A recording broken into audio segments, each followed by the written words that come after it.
ঘুরতে বের হয়েছি সবাই মিলে। তো ঘুরতে বের হয়েছি, তো তারা ভাই বোন মনে সুখে হাঁটতেছে হাঁটতেছে, মনের যত কথা আছে সব বলতেছে। জুটিটা খুবই ভালো লাগতেছে। যাই হোক, তো আমরা চলে আসলাম কাশফুলের বাগানে। তো এখানে আসার পরে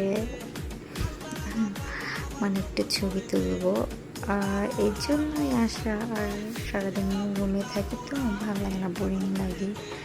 তো সবাই মিলে আসলাম একটু ঘুরতে, এই আর কি। তারপর মনে হলো একটু পিক তুলি, তারপর হাতে পিক তুললাম। তোলার পরে একটু সামনে গেলাম, যাওয়ার পরে অনেক মানুষের ভিড়, কারণ আজকে ছুটির দিন তো মানুষ তো থাকবেই।